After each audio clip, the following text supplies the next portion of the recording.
Okay, so you can read up on this whole handout on D2L. It's posted for you already, but I just want to go over some of the major points that you need to know while we get out into the field so that you're prepared this week.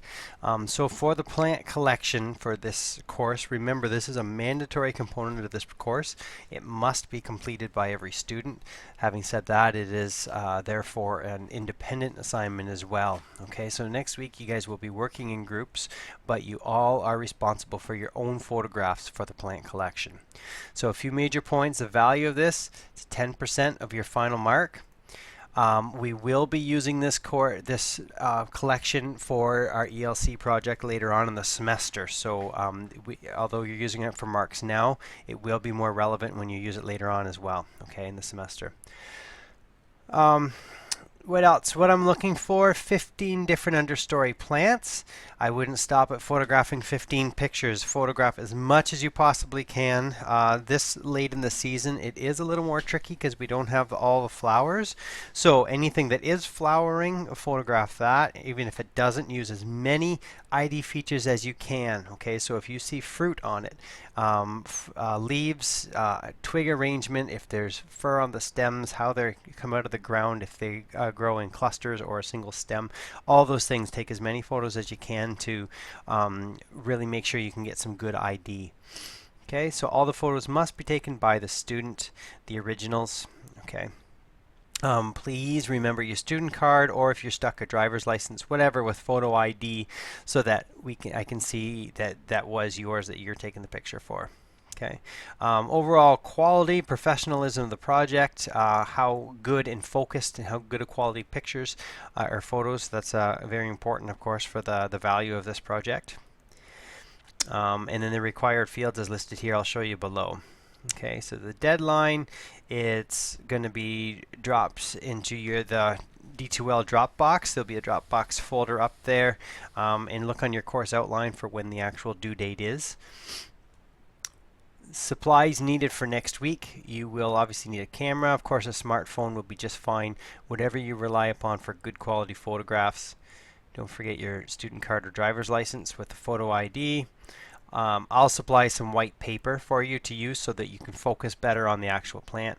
And we'll bring some wildflower ID books. Okay, I will expect this week when you're in the field, because of time, you just want to get photos done.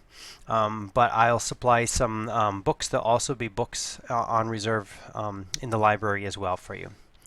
Okay, so you're going to be assigned an area of the forest. What is eligible? 15 shrubs, herbs, ferns, mosses, grasses, or sedges. Just obviously not trees, okay? Anything non-tree in the understory is what we're going to focus on.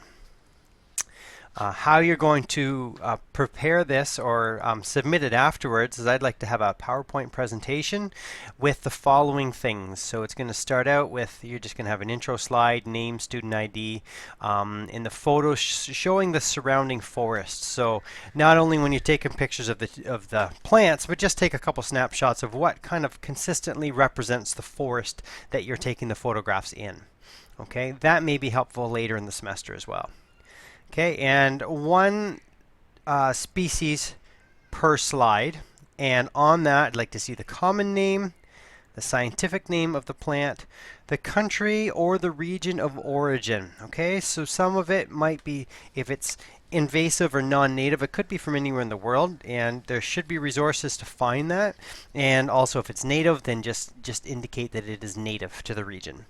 Okay, and then the last thing is most plants that you look up, you're going to find that there is some interesting information about them on how they are used.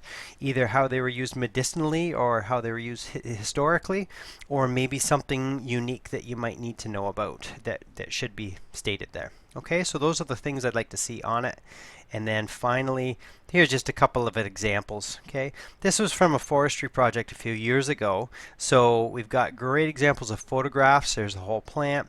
Here is up close with ferns, and some ferns, the major ID is the spores on the underside of the leaves, which is what's represented here. Here's a student card, scientific name, common name, that little description about these plants. The only thing missing is country of origin. Again, in the north, boreal country, it's boreal forest, I should say, not as much issue with invasives, but here we have more. So I want to know more about that history of where it came from.